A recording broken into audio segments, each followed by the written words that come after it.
سورہ دہر کا دوسرا رکوع، سورہ دہر کی آیت نمبر 23 اور 29ویں پارے کا 20واں رکوع۔ انا نحن نزلنا علیک القرآن تنزیلا، بے شک ہم نے آپ پر قرآن آہستہ آہستہ نازل فرمایا۔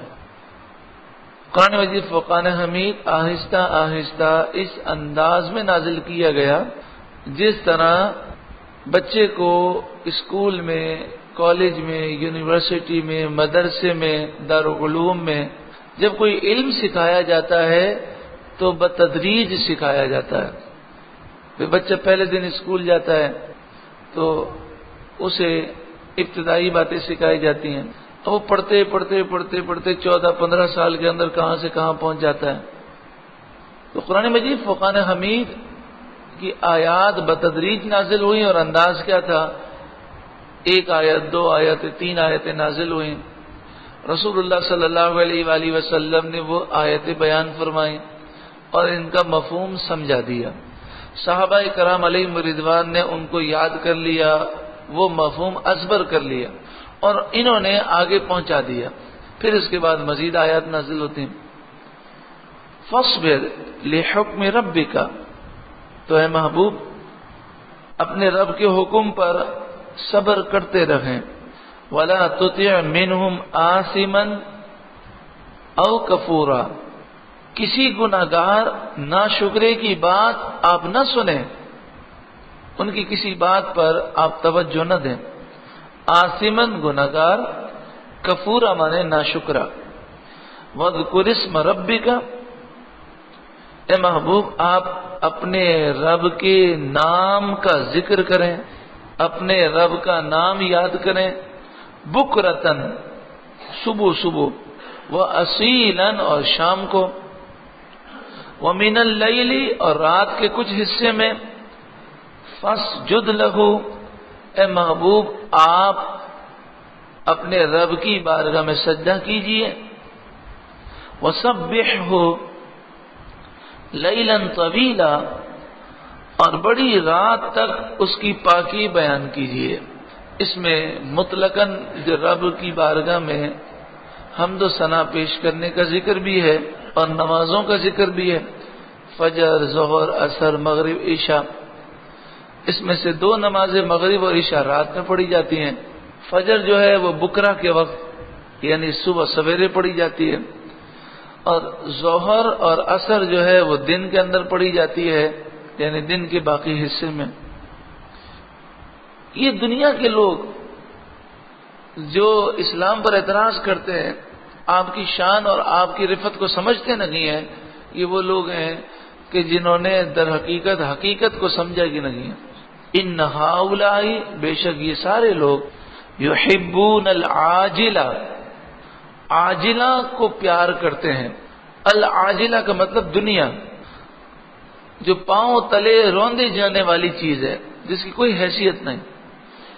وَيَذَرُونَ، اور وہ چھوڑتے ہیں، وَرَاءَهُمْ يَوْمًا ثَقِيلًا، اس بھاری دن کو وہ چھوڑتے ہیں کہ جو ان کے پیچھے آنے والا ہے، یعنی قیامت کا جو دن ہے جسے یومن ثقیلا کہا گیا، ثقیلا مانے بھاری، تو وہ ہولناک جو دن ہے اس دن کی یاد سے یہ لوگ غافل ہیں۔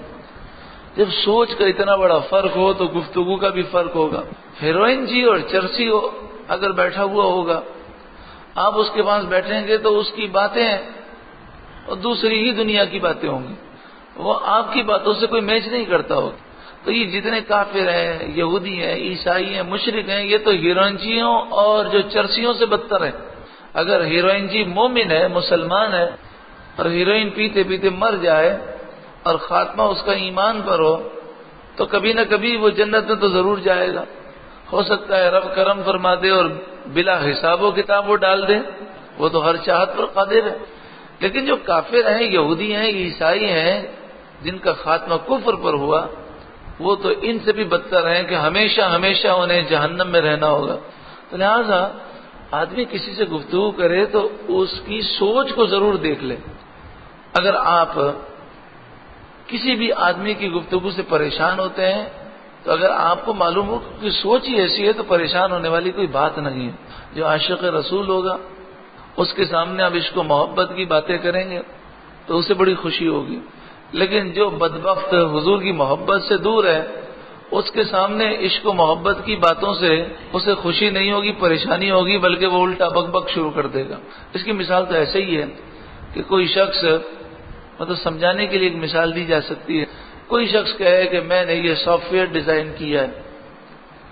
اب سافٹ ویئر جو ہے وہ بکتے ہیں اور اس کی قیمت ہوتی ہے، 1,00,000 روپے کا بھی بکتا ہے اور 1 کروڑ روپے کا بھی بکتا ہے. اس نے کہا میں نے ایک بہت اچھا پروگرام تیار کیا ہے اور یہ سافٹ ویئر بنایا ہے. اب وہ بیچنے کے لیے کہاں نکلا؟ اس کی مارکیٹنگ وہ کہاں کر رہا ہے؟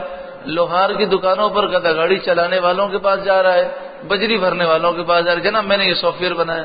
تو بتائیے وہ اس کی کوئی حیثیت رکھیں گے؟ اول تو وہ خریدیں گے نہیں، زیادہ سے زیادہ وہ ان کے سامنے اگر CD پیش کرے گا تو کوئی کھیلنے کودنے کے لیے ایسے ہی اگر خریدنا چاہے گا تو روپیہ دینے کے لیے تیار ہوگا وہ. تو بتائیے اس کی وہ ویلیو تو نہیں ہے. لیکن مسئلہ یہ ہے کہ وہ ایسے لوگوں کے پاس چلا گیا جو اس کی اہمیت نہیں جانتے. تو الحمدللہ یہ عشق و محبت کی باتیں اور جو شریعت کی باتیں ہیں، ایک ایک جملہ کروڑوں روپے سے بھی زیادہ اہمیت رکھتا ہے. لیکن جس کو اس داڑھی کی اہمیت نہ ہو، جس کو حلال کی اہمیت نہ ہو، تو اس کی گفتگو سے پریشان نہیں ہونا چاہیے. یہ بیچارہ گدا گاڑی چلانے والے کی طرح کہ اس کے پاس ہم کوئی چیز لے جائیں اور وہ اس کی اہمیت ہی کو نہ جانتا. یہ سمجھانے کے لیے مثال ہے. ورنہ گدا گاڑی چلانے والا اگر عاشق رسول ہو تو وہ دنیا کے اس بادشاہ سے افضل و اعلیٰ ہے کہ جو عشق و محبت سے محروم ہو. کیونکہ شریعت کے اندر کام نہیں دیکھے جاتے، شریعت میں اس کے اعمال دیکھے جاتے ہیں کہ اس کے نیک اعمال کتنے ہیں. حضرت بلال رضی اللہ تعالیٰ عنہ آپ غلام کی حیثیت سے زندگی گزار رہے تھے، پھر آپ کو آزادی نصیب ہوئی. آپ عربی نہیں تھے، حبشہ سے تعلق تھا. تو عرب کے بڑے بڑے سردار موجود ہیں اور وہ لائن میں لگے ہوئے ہیں، اور حضرت بلال آ کر لائن میں لگتے ہیں تو امیر المومنین کہتے ہیں کہ مجھ سے ملاقات کے لیے آپ قطار میں نہ لگیں، اے ہمارے سردار آپ یہاں تشریف لائیں. تو اب دیکھیں تو حضرت بلال حالانکہ نہ تو سردار ہیں نہ عربی ہیں، لیکن حضرت امیر المومنین نے بتا دیا کہ عزت کا دار و مدار نہ تو نسل پر ہے، نہ نسب پر ہے، نہ خاندان پر ہے، نہ کاروبار پر ہے، نہ کام دھندوں پر ہے، بلکہ عزت کا دار و مدار وہ تقوی اور پرہیزگاری پر ہے. نحن خلقناہم، ہم نے انہیں پیدا کیا، وشددنا اسرہم، اور ان کے جوڑ بند مضبوط کیے. کیسے جوڑ اللہ تعالیٰ نے بنائے؟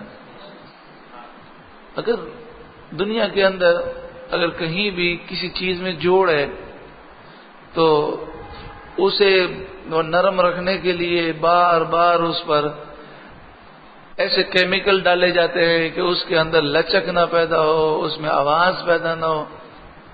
تو ہمارے جسم کے اندر کتنے جوڑ ہیں اور اللہ تعالیٰ نے اس کے اندر کتنی نرمی پیدا فرمائی ہے.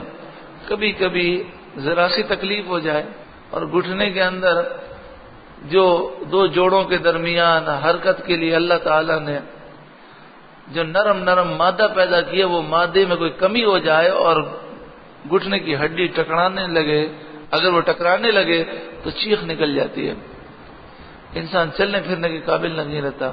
اللہ تعالیٰ ہمیں شکر کی نعمت عطا فرمائے. وَإِذَا شِئْنَا بَدَّلْنَا أَمْثَالَهُمْ تَبْدِيلًا، ہم جب چاہیں ان جیسے اور لے آئیں. ان هذه تذکرہ، بے شک یہ نصیحت ہے. فمن شاء اتخذ الى ربه سبیلا، تو جو چاہے اپنے رب کی طرف راستہ اختیار کرنا وہ راستہ اختیار کر لے. جو جنت میں جانا چاہے، رب کا قرب حاصل کرنا چاہے، وہ نیک اعمال اختیار کرے. وما تشاءون الا ان یشاء اللہ، اور تم کیا چاہو مگر یہ کہ اللہ چاہے. ان اللہ کان علیما حکیما، بے شک وہ علم و حکمت والا ہے. یدخل من یشاء فی رحمتہ، وہ اپنی رحمت میں جسے چاہے لے لیتا ہے. والظالمین اعد لهم عذابا علیما، اور ظالموں کے لیے اس نے دردناک عذاب تیار کر رکھا ہے۔ اللہ تعالی ہمیں پاکیزہ زندگی نصیب فرمائے، اور جو زندگی کا آنے کا ہمارا جو مشن ہے، جو ٹارگٹ ہے، یعنی اللہ کی عبادت کرنا، رب کو راضی کرنا، ہمیں اسی پر توجہ دینے اور اسی میں کامیابی حاصل کرنے کی توفیق عطا فرمائے۔